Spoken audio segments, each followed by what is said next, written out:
بسم اللہ الرحمن الرحیم۔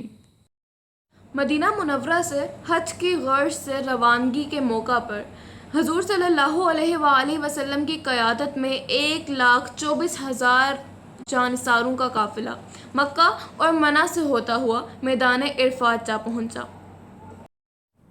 اس موقع پر نبی کریم صلی اللہ علیہ وآلہ وسلم اپنی اونٹنی قصوہ پر سوار تھے۔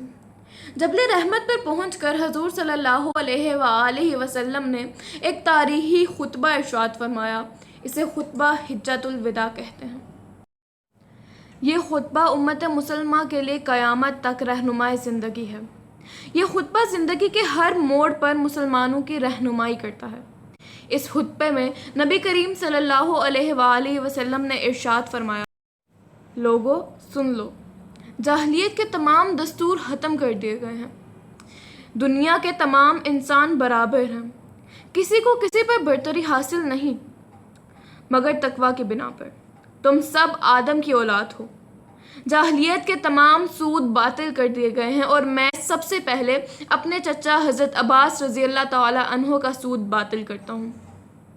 عورتوں کے معاملے میں اللہ سے ڈرو۔ عورتوں سے نرمی سے پیش آؤ۔ عورتوں کا تم پر اور تمہارا عورتوں پر حق ہے۔ جس طرح تم اس مہینے کا احترام کرتے ہو اس طرح تمہارا خون اور تمہارا مال ایک دوسرے کے لیے محترم ہے۔ کوئی چیز جو ایک بھائی کی ملکیت ہے دوسرے پر حلال نہیں جب تک وہ اپنی خوشی سے نہ دے دے۔ اے لوگو، اگر کوئی حبشی غلام بھی تمہارا امیر ہو اور وہ تمہیں اللہ کی کتاب کے مطابق چلائے تو اس کی اطاعت اور فرما برداری کرو۔ رمضان کے روزے رکھو، اپنے پروردگار کی عبادت کرو، 5 وقت کی نماز پڑھو۔ میرے احکام کی اطاعت کرو گے تو اللہ کی جنت میں داخل ہو جاؤ گے۔ میں تم میں 2 چیزیں چھوڑے جا رہا ہوں، اگر تم نے انہیں مضبوطی سے پکڑ لیا تو کبھی گمراہ نہیں ہوگے، اور وہ ہیں میری سنت اور قرآن۔ اس کے بعد نبی کریم صلی اللہ علیہ وآلہ وسلم نے فرمایا کہ جو لوگ یہاں پر حاضر ہیں ان پر لازم ہے کہ وہ میرا پیغام ان لوگوں تک پہنچائیں جو یہاں موجود نہیں۔ ممکن ہے کہ وہ تم سے زیادہ یاد رکھنے والے ہوں۔ اس الوداعی خطبے کے بعد مجمع کو خطاب کرتے ہوئے آپ صلی اللہ علیہ وآلہ وسلم نے فرمایا، لوگو، قیامت کے روز اللہ تعالیٰ تم سے میرے بارے میں سوال کرے گا تو تم کیا جواب دو گے؟ صحابہ کرام رضی اللہ تعالیٰ عنہ نے ایک زبان ہو کر کہا، آپ نے ہم تک اللہ کا پیغام پہنچا دیا اور اپنا فرض ادا کر دیا۔ اس پر نبی کریم صلی اللہ علیہ وآلہ وسلم نے 3 بار شہادت کی انگلی اٹھا کر آسمان کے طرف دیکھا اور کہا، اے اللہ گواہ رہنا، اے اللہ گواہ رہنا، اے اللہ گواہ رہنا۔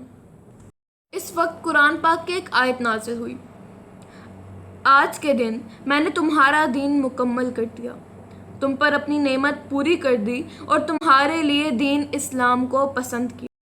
اس وقت نبی کریم صلی اللہ علیہ وآلہ وسلم نے واضح طور پر فرمایا کہ شاید اس کے بعد میں کبھی بھی اس مقام پر تم لوگوں سے نہ مل سکوں گا۔ عام لوگ تو اس بات کو نہ سمجھ سکے، لیکن حضرت ابوبکر صدیق رضی اللہ تعالیٰ عنہ اس بات کو سن کر زاروں قطار رونے لگے، کیونکہ وہ جان چکے تھے کہ حضور صلی اللہ علیہ وآلہ وسلم کی اس سے کیا مراد ہے۔ وہ جان چکے تھے کہ نبی کریم صلی اللہ علیہ وآلہ وسلم اب زیادہ دیر تک اس فانی دنیا میں قیام نہیں فرمائیں گے۔ اور یہ بات واقعہ سچ تھی، کیونکہ اس حج کے چند ماہ بعد ہی حضور نبی کریم صلی اللہ علیہ وآلہ وسلم وصال فرما گئے۔ خطبہ حجۃ الوداع تا قیامت دستور کامل کی حیثیت سے قائم و دائم رہے گا، انشاءاللہ عز و جل۔